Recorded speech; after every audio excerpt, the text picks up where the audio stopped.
நல்ல படங்கள் வந்தால் தான் தமிழ் இண்டஸ்ட்ரி நல்லாயிருக்கும்.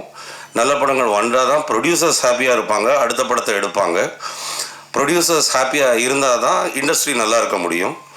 இதனால் பல பேருக்கு வந்து வேலை வாய்ப்புகள் இதெல்லாம் கிடைக்குது. அதனால் இதை நாங்கள் வந்து செய்கிறோங்கிறதுல வந்து அது வந்து முதல் பாயிண்ட். இதை எதுக்கு செய்கிறோம்னா, அது வந்து எங்களுக்கு கொடுக்கப்பட்டிருக்கிற பொறுப்பை நாங்கள் எடுத்து செய்யும் எங்கள் கடமை.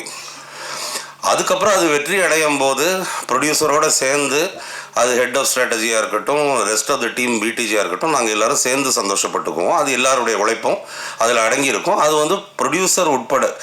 இப்போ எங்கள் ப்ரொடியூசர் பாபி பாலச்சந்திரன் வந்து சரி அவரை வந்து இன்வெஸ்ட் பண்ணிவிட்டு எல்லோரும் நீங்கள் வந்து வேலை செய்யுங்கன்னு சொல்லிட்டு உட்காந்துருக்காருன்னு நினைக்காதீங்க. ரொம்ப சினிமா இண்டஸ்ட்ரியில் வந்து பயங்கர இன்ட்ரெஸ்ட் எடுக்கிற ஆள். அவ்வளோ வேலைகளுக்கு நடுவில் வந்து எப்படி அவருக்கு வந்து டெய்லி எல்லாத்தையும் ஃபாலோ அப் பண்ணுறதுக்கு டைம் இருக்குதுன்னு எனக்கு தெரியல. அவர் உரிமையாக எனக்கு ஒரு ஃபோனை போடுவார். ஃபோனை போட்டு டேய் என்னென்ன நடக்குது சொல்கிறா ஓகே அப்படின்னுவார். அப்போ நாங்கள் வந்து அந்த ஒவ்வொரு ஃபோன் காலுக்கும் ஜான் விஜய் இப்படி அதிரடியெல்லாம் வரக்கூடாது, நான் ஒரு நிமிஷம் மிரண்டுட்டேன். Thank you John Vijay for joining us. அப்போது ஒரு ஒவ்வொன்று கேட்கும் போதும் அவருக்கு வந்து அந்த நம்ம வந்து என்ன செஞ்சிட்ருக்கோம், இது வந்து every thing is in safe hands, இதுதான் டீம் பிடிஜி, இவங்கள்லாம் இதைத்தான், நான் அமெரிக்காவில் உட்காந்துருக்கும் போது இவங்கள்லாம் இதைத்தான் பண்ணுறாங்க அப்படிங்கிற ஒரு நம்பிக்கையும் ஒரு நிம்மதியும் அவருக்கு வர்றதுக்கு நாங்கள் அதுக்கு வந்து கண்டிப்பாக கஷ்டப்பட்டு உழைக்கணும்.